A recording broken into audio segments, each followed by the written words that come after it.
Speaker, the government is supporting childcare provision during the pandemic by funding the free childcare entitlements for 2, 3 and 4-year-olds with £3.6 billion in 2020 to 2021. We're giving grants and loans to businesses and ensuring that childcare providers can access the coronavirus job retention scheme where necessary. Heading up to Sheffield with Paul Blomfield. Paul Blomfield. Thank you, Mr. Speaker. The Prime Minister's urged everybody who can do so to work at home until April, and obviously many people have been doing that for the last 8 months. But childcare responsibilities are still falling largely on women, and as a result, recent data has shown that 67% of women with children are likely to quit their job because they can't balance childcare with work, compared to just 16% of fathers. Now, the Minister talked about the action the government are taking. The Secretary of State talked earlier about the action, but it's clearly not working. So what more will the government do to reset this imbalance? Minister. I thank the honourable gentleman. The government's introduced 30 hours of free childcare for eligible working parents of 3 and 4-year-olds. We've ensured that the childcare sector has been able to stay open to support parents to continue to work. We're investing £1 billion from 2021 to help create more high-quality wraparound and holiday childcare places. That's before school and after school, and we'll continue to make sure that we push the fact that we need to distribute childcare equally between both. We now come to topical questions to the Minister for Women and Equalities. I call Secretary Liz Truss to make a statement on her responsibilities. Then I will call Mary Robinson. Secretary. Mr. Speaker, as we recover from COVID, I'm determined that we ensure that everyone across Britain is treated equally and has equal opportunity. The EHRC is critical to delivering this. I'm delighted that alongside announcing Baroness Kishwa Faulkner as my preferred chair, I've appointed 4 new commissioners with a diverse range of opinions and backgrounds, a leading tech entrepreneur, a leading thinker, a pioneering health expert and a business leader who are all committed to equality. We now go up to Greater Manchester with Mary Robinson. Mary Robinson. Thank you, Mr. Speaker. Whilst the global focus has been on dealing with the coronavirus pandemic, other important issues also need our attention, particularly the rising rates of female genital mutilation. What measures is my right honourable friend taking to tackle FGM internationally? Well, my honourable friend makes a very good point. This is an issue of concern for the government. According to the UN Populations Fund, the COVID-19 pandemic could disrupt efforts towards ending FGM. We can't let this happen. That's why we're continuing with UK aid-supported programmes on FGM, which have already helped 10,000 communities. We now head to Shadow Minister Marcia Cordova. Shadow Minister. Thank you, Mr. Speaker. Today is the International Day for the Elimination of Violence Against Women.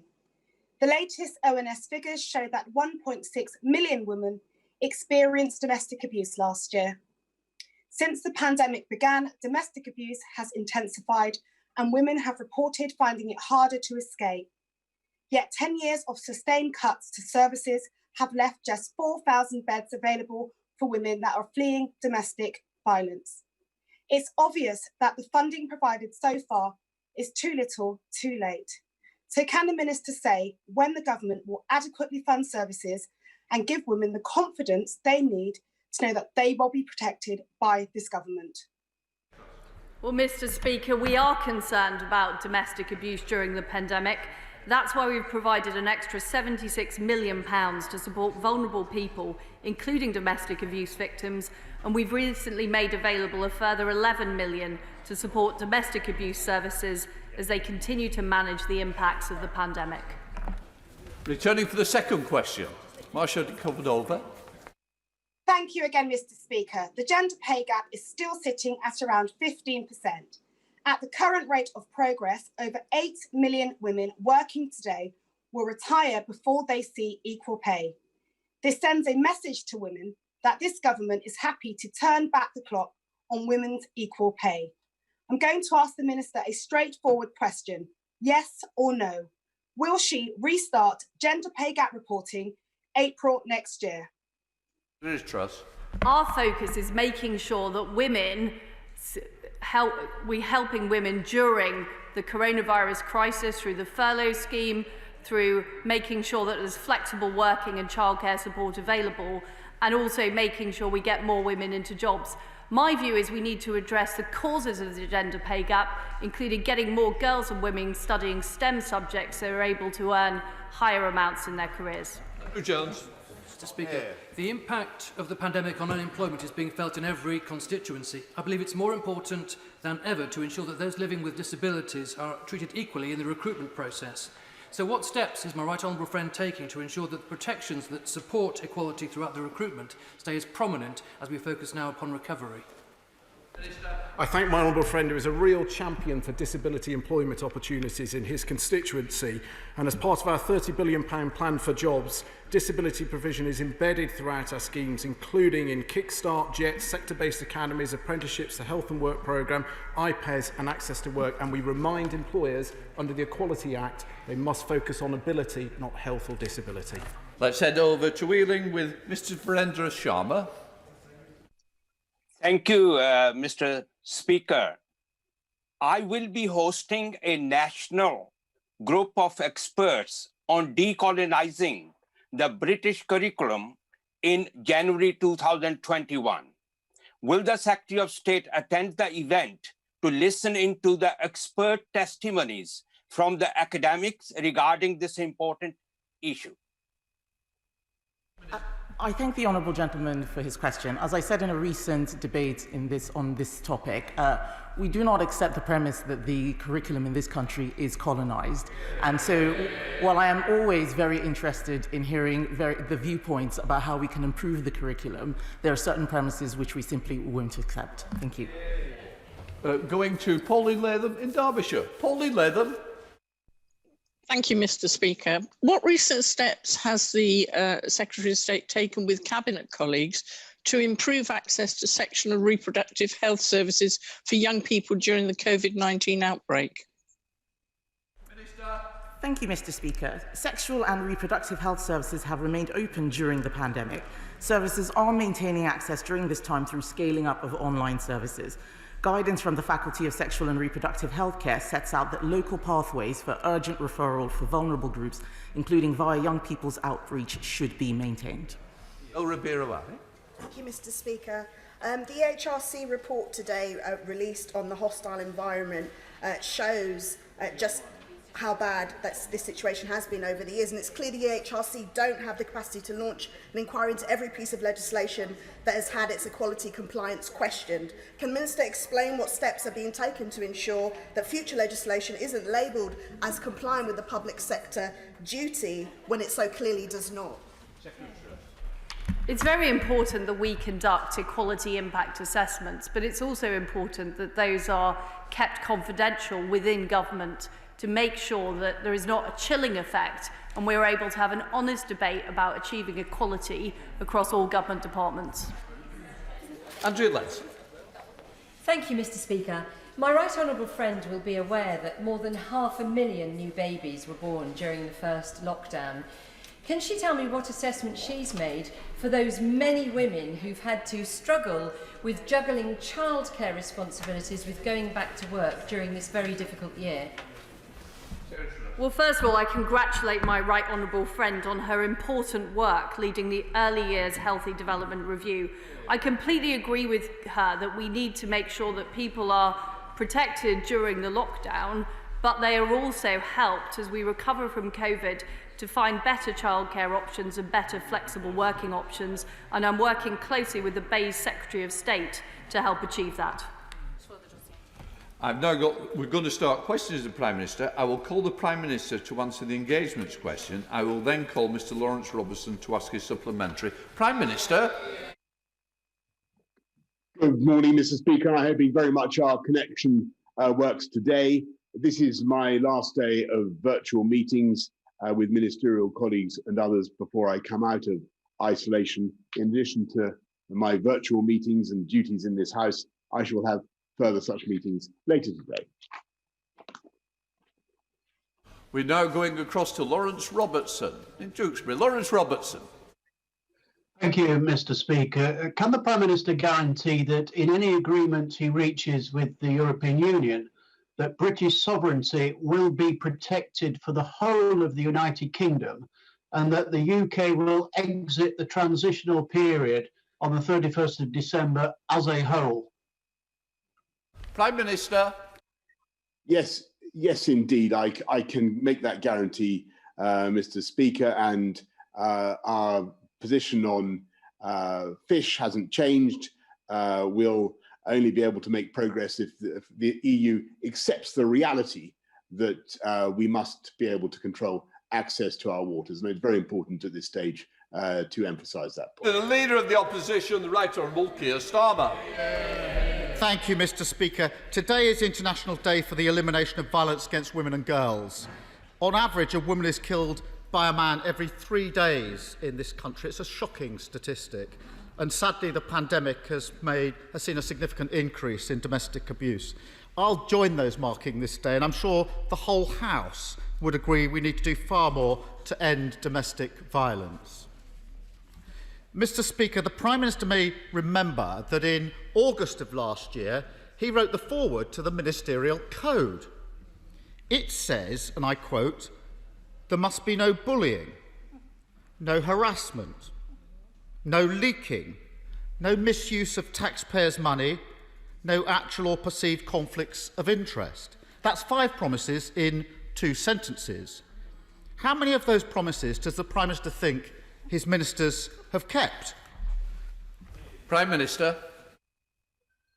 Well, Mr. Speaker, I believe that the ministers of this government are working hard and overall doing an outstanding job in delivering the people's priorities, and that's what we will continue to do. And I think if he waits a little bit longer today, he'll hear some of the ways in which this government is going to be taking this country forward with one of the most ambitious programs of investment in infrastructure, in our schools, our hospitals, for generations. And if he wants to make any particular allegations about individual ministers or their conduct, then he's welcome to do so. And the floor is his. Keir Starmer. Mr. Speaker, I didn't really hear an answer there. So why don't we go through these commitments in turn, starting with bullying and harassment.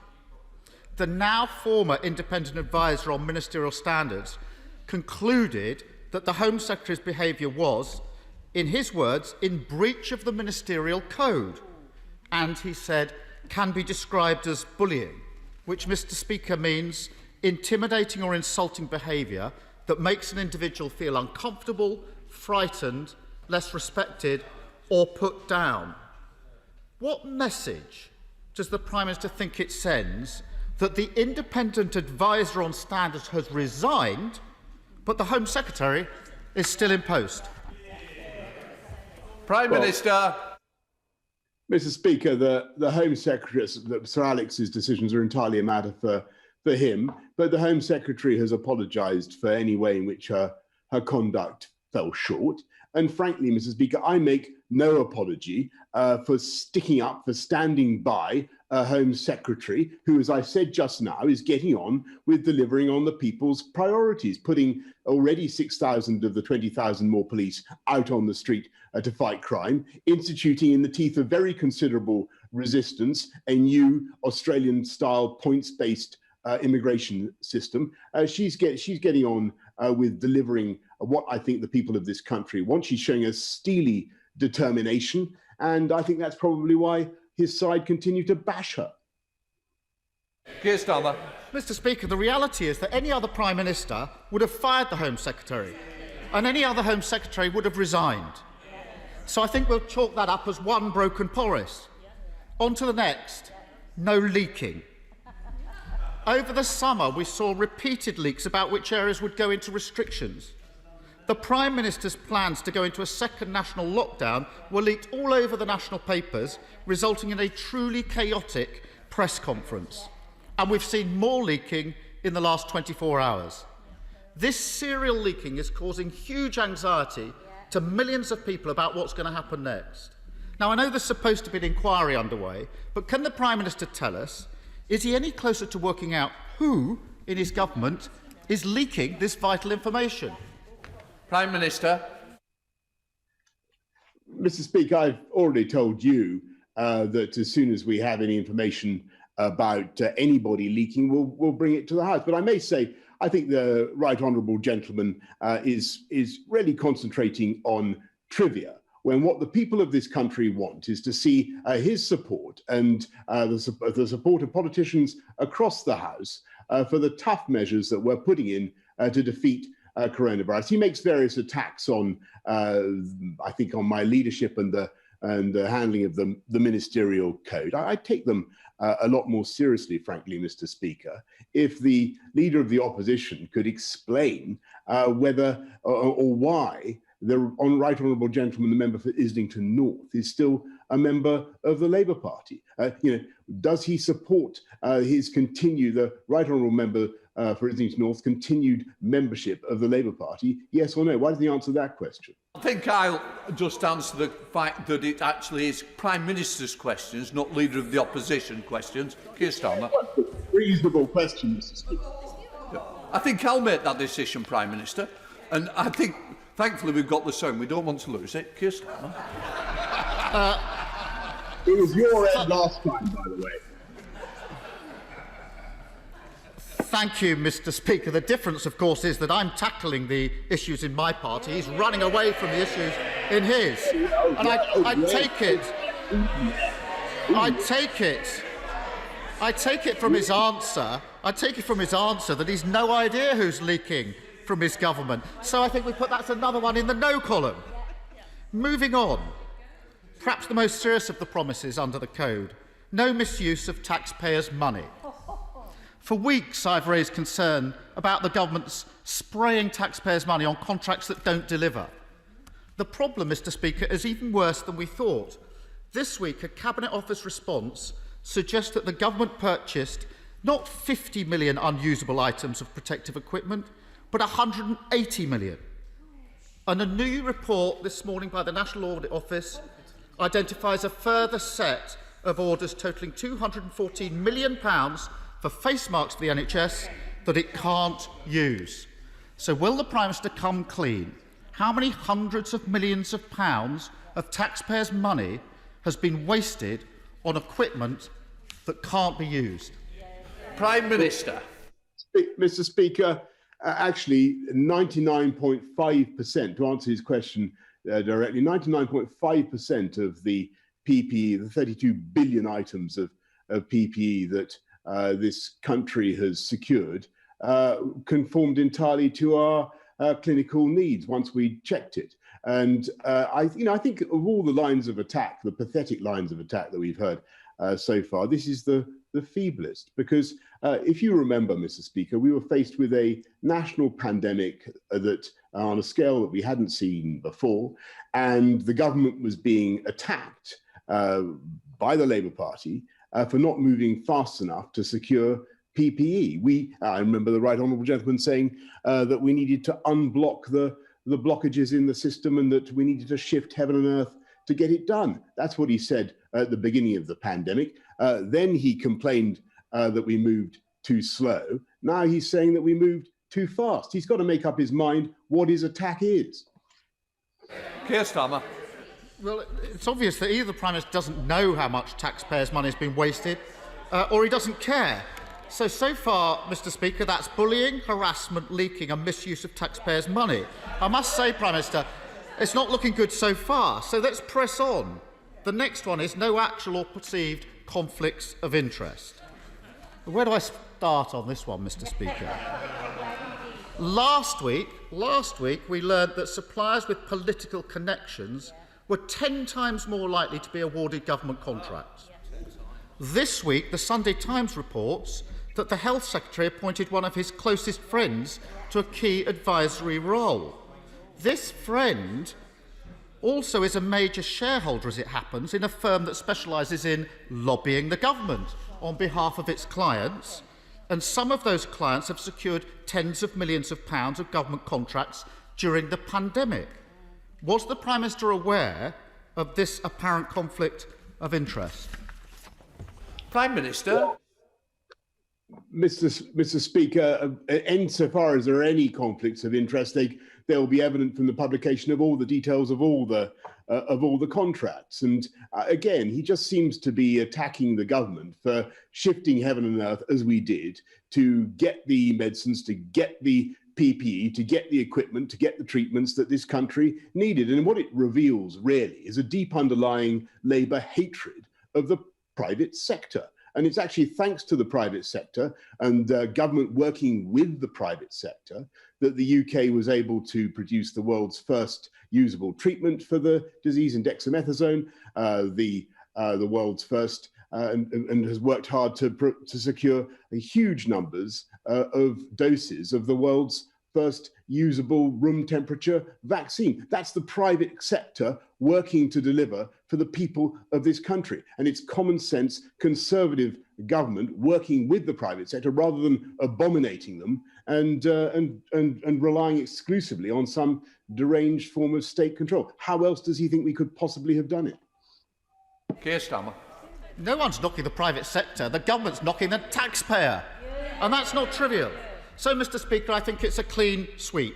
Bullying, harassment, leaking, wasting public money and obvious conflicts of interest. It's the same old story. One rule for the British public, another for the Prime Minister and his friends. Just look at the contrast between his attitude to spraying public money at contracts that don't deliver and his attitude to pay rises for the key workers who kept the country going during this pandemic. If you've got a hotline to ministers, you get a blank cheque. But if you're on the front line tackling COVID, you're picking up the bill. So will the Prime Minister finally get his priorities right, stop wasting taxpayers' money and give police officers, firefighters, care workers and other key workers the pay rise they so obviously deserve? Prime Minister. Mr. Speaker, it's this party and this government that has given key workers, public sector workers, above inflation pay rises this year, as he knows, for police, for the army, for nurses are now getting 12.6% more than they were 3 years ago. And it is this government that will continue to increase the living wage, as he will discover if you just contain his impatience just for a few minutes. Indeed, it's this government that has not only delivered free school meals and vast increase in spending on development around the world, but has looked after the poorest and the neediest. And one of the most important facts about the coronavirus package, the £200 billion package of support that the Chancellor has devised for lives and livelihoods across the country, is that the benefits for overwhelmingly prioritise the poorest and neediest in the country. And the reason we can do that is because we have a government that understands how to run a strong economy and to makes sure that it takes the tough decisions now that will allow our economy to bounce back. And that's what this government is doing. Laura Trott. Thank you, Mr. Speaker. Can I welcome the promised increase in education funding? And I look forward to hearing the detail this afternoon. Can I ask the Prime Minister that some of this money is spent on school building repairs, particularly for voluntary controlled and multi-academy trusts, such as Orchards Academy and West Kingsdown in my own constituency? These types of schools were unable to apply for the most recent round of funding and are in urgent need of repair. Prime Minister. Yes, indeed, Mr. Speaker. And that's why we've allocated an additional £560 million this year for essential maintenance and upgrades in the school estate, on top of more than £1.4 billion. And in Kent, £20 million is going to Kent Local Authority, including West Kingsdown Church of England Primary School, and nearly £6 million to Kemnall Academies Trust, Mr. Speaker. And I would encourage my honourable friend to continue her excellent campaign. Let's head up to Scotland with leader of the SNP, Ian Blackford. Ian Blackford. Thank you, Mr. Speaker. Protecting the foreign aid budget has long been a source of unity and agreement across this House and indeed across the four nations of the United Kingdom. At the last general election, every major party recommitted to that moral mission of helping the world's poorest and most vulnerable. Indeed, a senior government minister said that, and I quote, paved the way for Britain to meet the UN target of spending 0.7% of national income on aid, and that remains our commitment. Does the Prime Minister agree with that senior government minister? Prime Minister.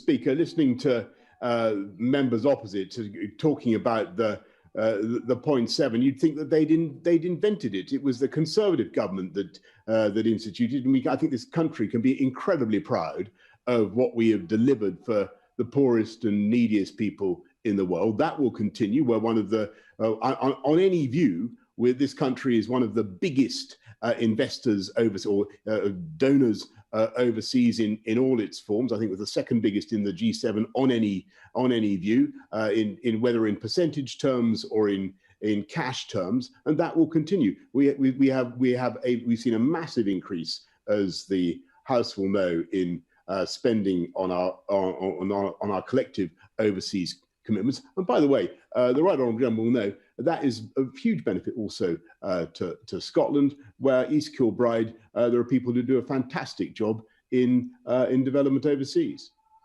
Returning to Scotland, Ian Blackford. Thank you, Mr. Speaker. And I'm glad that the Prime Minister seemed to agree with the quote, because the words I quoted were his. It's exactly what he told the House of Commons less than 6 months ago. And I can take it that the briefing that's gone on won't be true, that the 0.7% will remain in place. And Mr. Speaker, we need to recognise that the COVID-19 is a global pandemic. And whilst we're all in the same storm, some nations have better life rafts. The World Bank estimate that the pandemic will push an estimated 88 to 150 million people into extreme poverty. In the world's poorest countries, hunger and cases of malaria are rising. And the UN projects that as many as 11 million girls may never return to education after school closes. The UK government cannot eradicate the threat of COVID-19 if there is still a threat around the world. So does the Prime Minister agree with me that keeping the commitment of 0.7% is not only the right thing to do morally, but it is the sensible thing to do in helping with the eradication of COVID-19? Prime Minister.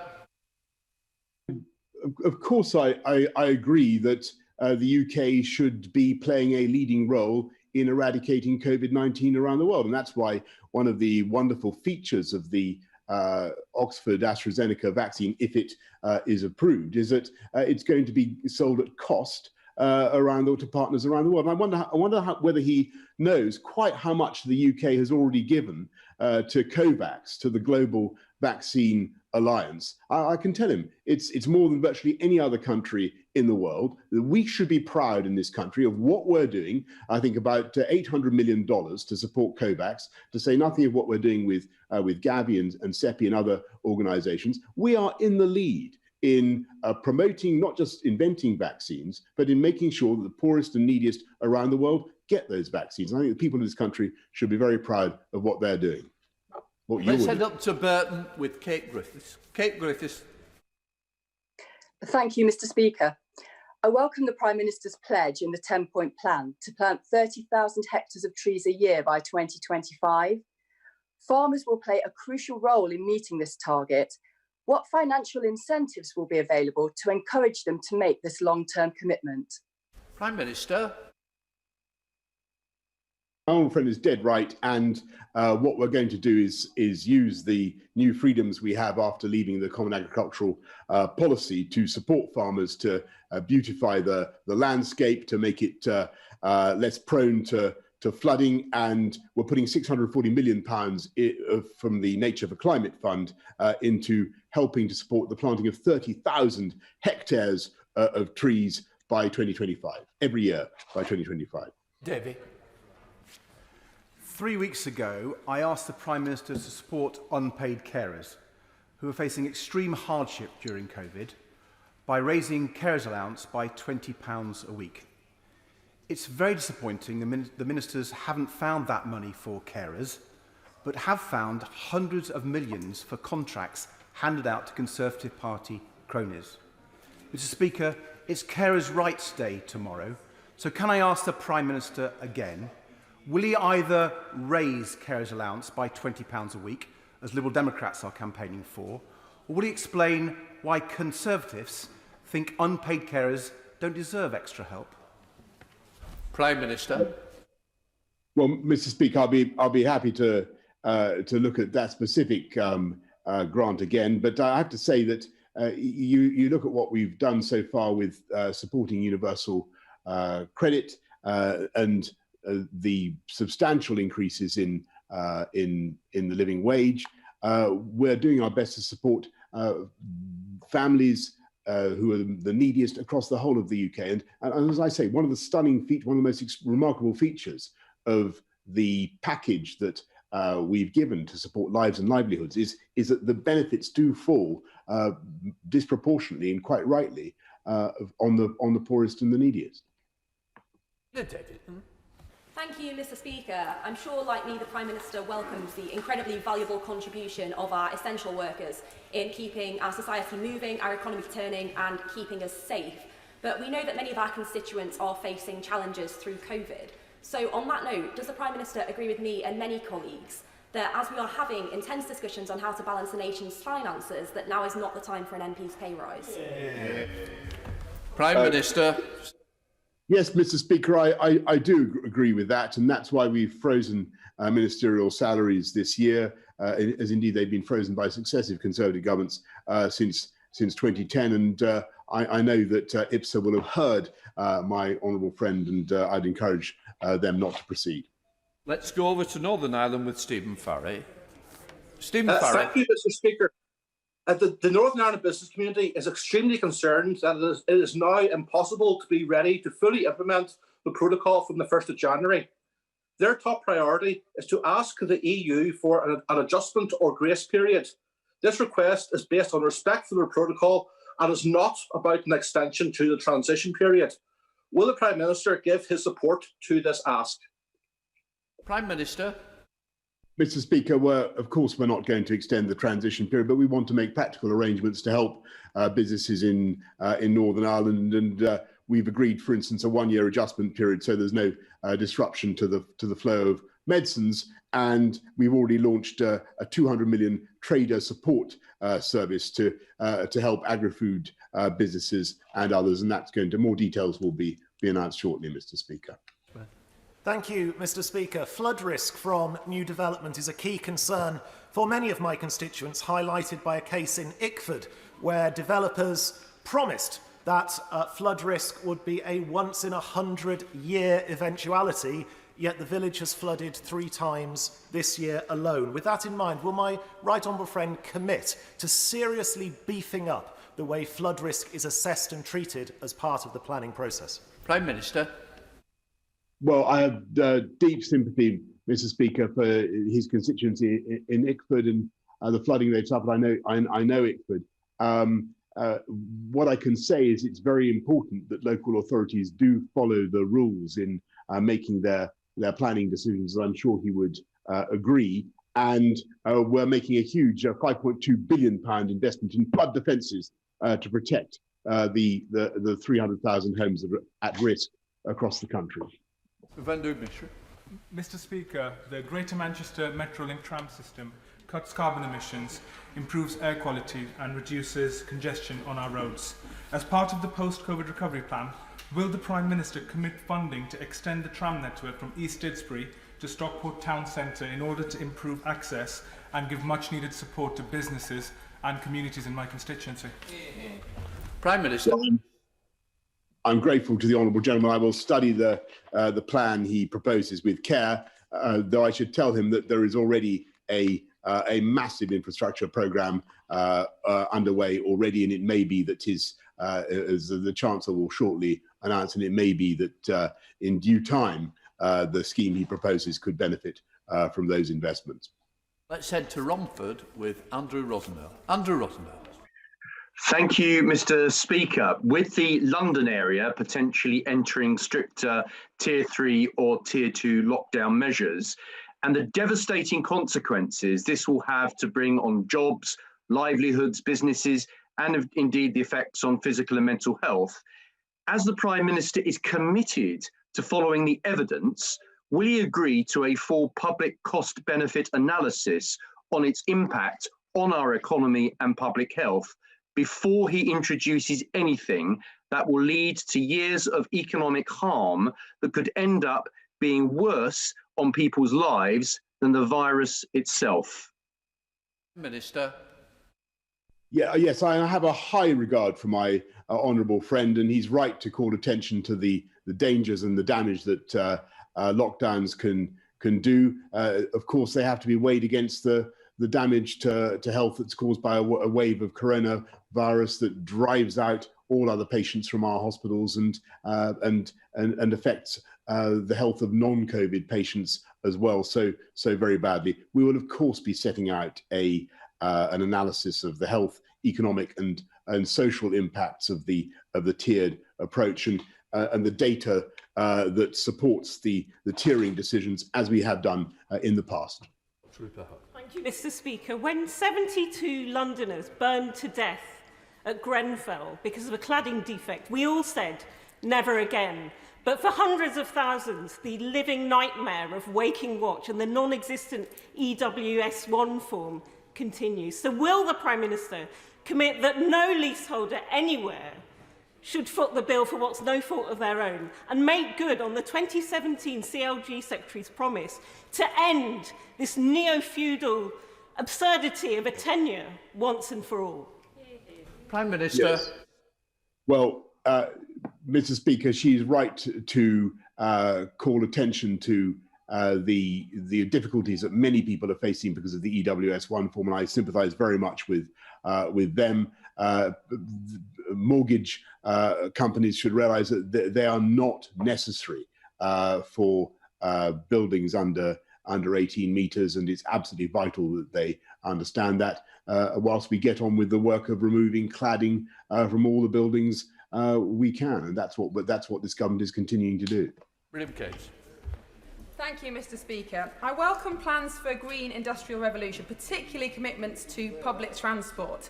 But delivering sustainable rural bus services has always been a challenge. But in my constituency, South Pennine Community Transport is trialling a new low-cost, low-carbon bus service that we believe could be a model to transform rural bus services across the UK. So would my right honourable friend meet with me and South Pennine Director Kevin Carr to discuss this model and look at how some of the government's £5 billion commitment to buses can be used to transform rural services?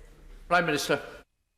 Well, she's asking an excellent question, and we are developing a national bus strategy that will look at the needs of how to get more people to use our buses, and in addition to championing green, zero carbon or low carbon buses, we're providing £20 million for a rural mobility fund to support demand in rural areas. Reeves. Thank you, Mr. Speaker. Food bank use in my constituency has been increasing steadily as working families, including public sector key workers, struggle to make ends meet. Can the Prime Minister therefore tell us whether he thinks the median pay of teaching assistants of just under £14,000 and nursing auxiliaries of £18,000 is enough to live on? And I'll ask the Prime Minister again, instead of delivering a public sector pay freeze later today, will he instead give these key workers a well-deserved pay rise? Prime Minister. She's right to value key workers and the amazing job that they do, particularly teachers and teaching assistants. And they've done a fantastic work in getting our kids back into school over the last few months, and they continue to do an amazing job. And I'm proud actually of the work we've done, not just to increase public sector pay with inflation busting package in July for the third year running, but also for what we're doing to support the record increases in the living wage, delivered, Mr. Speaker, by a Conservative government, invented by a Conservative government, because Conservative governments can do these things because we understand how to run a strong economy. Thank you, Mr. Speaker. Lincolnshire has one of the highest populations of veterans in our country, and as such, can I warmly welcome the recent announcement to boost funding for our armed forces. Does the Prime Minister agree that one of the best ways in which we can help our veterans is to encourage employers to hire a hero? Prime Minister. Absolutely, Mr. Speaker, and I thank my honourable friend for the campaigns that he's running to support veterans, and we support schemes such as that run by Jerry Hill and his team at Hara Hero, and we are encouraging businesses to hire veterans with a new national insurance tax break for businesses that do so, and of course making it easier for veterans to join the civil service. Thank you, Mr. Speaker. Bio Yorkshire will place York at the heart of the global bioscience economy. It will cut carbon by 2,800 kilotons, create 4,000 green-collar jobs, upskill 25,000 workers and return £5 billion to the Treasury. The government are supportive but are delaying investment until at least the devolution deal. Unemployment in York is soaring. We need this investment now. Will he start the recovery by investing in Bio Yorkshire? Rachel, Prime Minister. Mr. Speaker, as she knows, the government is committed to the 10-point plan for a green industrial revolution, which will generate 250,000 jobs across the country just in the immediate term. I hope very much that Bio Yorkshire will be amongst the beneficiaries, and I can't see any reason why it should not. Hammond. Thank you, Mr. Speaker. The news of the COVID vaccine is great for both my constituents in Wimbledon and across the country. But I believe when my constituents get sick, they should have the right to the highest quality access to healthcare. And the plans to improve and invest in St Helier Hospital would do just that. Will the Prime Minister work with me to ensure that those plans are brought forward as quickly as possible, despite the opposition from local Labour politicians? Prime Minister. Yes, indeed, Mr. Speaker, and how typical of Labour of politicians locally to oppose what they call for nationally. I'm proud that we're going ahead with a brand new state-of-the-art hospital that's going to be built in Sutton, and with most services staying put in a modernised buildings at Epsom and St Helier. The new hospital will come as part of the government's commitment, as I say, to build 48 hospitals by 2030 in the biggest hospital building programme of a generation. Let's head to the goer with Tony Antoniazzi. Tony Antoniazzi. Thank you, Mr. Speaker. Thank you, Mr. Speaker. In the summer, we stood on our doorsteps and clapped for all of our key workers. Today, they will be hit once again with a real terms pay cut to their wages by the Chancellor's pay freeze. Now, Mr. Speaker, I really do wonder, does the Prime Minister actually realise that claps don't pay the bills? Prime Minister. Mr. Speaker, I think the Honourable Lady would recognise that at a time when the private sector, when the UK economy has been so badly hit, when private sector workers have seen falls in their incomes, it is right that we should be responsible in our approach to public finances, and that's what we're going to be. But be in no doubt that the commitments that we have made have been outstanding so far, above inflation increases for public sector workers just in July, 12.6% increase for nurses over the last 3 years, biggest ever increase in the living wage, and more to come in just a minute if she'll contain herself. Richard Fuller. Mr. Speaker, last month, Year 6 students at the Edward Peake Church of England Middle School in Biggleswade wrote to me about the impact of lockdown and their ideas for promoting a healthier planet, including encouraging people not to put waste into the sea, planting more trees and building more electric cars, making more nature reserves and cleaning up the waterways, encouraging more local electricity production, and reducing air pollution so children can see the stars. So will the Prime Minister join me in thanking the students and their teacher, Miss Twitchett, and tell the House if their ideas can play a part in his green plan? Prime Minister. Well, it's quite uncanny, Mr. Speaker. It's as though Mrs. Twitchett and her class was standing over my shoulder as I wrote the 10-point plan, and I thank them for their telepathic inspiration.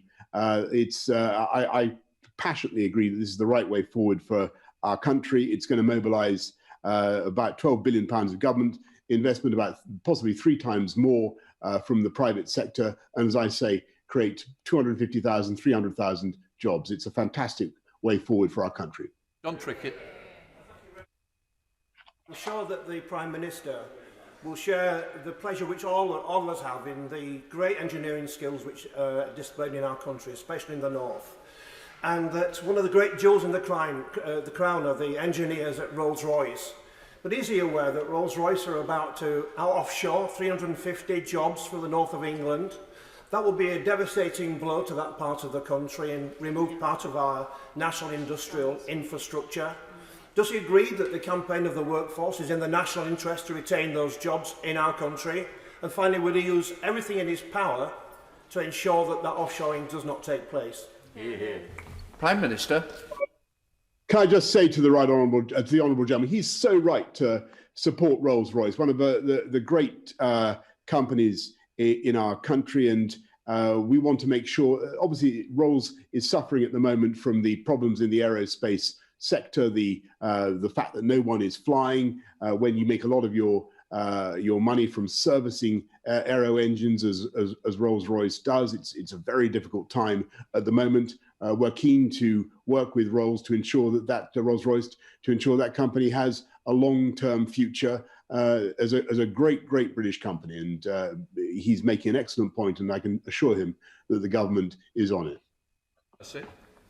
Speaker, I'm aware there are obviously no perfect options at the moment, but can I raise with the Prime Minister the issue of pubs and bars who will be affected by the Tier 2 restrictions? Many of these, such as Yorkshire Ales in Snaith in my constituency, have invested considerable amounts of money into being COVID secure, and they will now be denied access to their valuable pre-Christmas trade.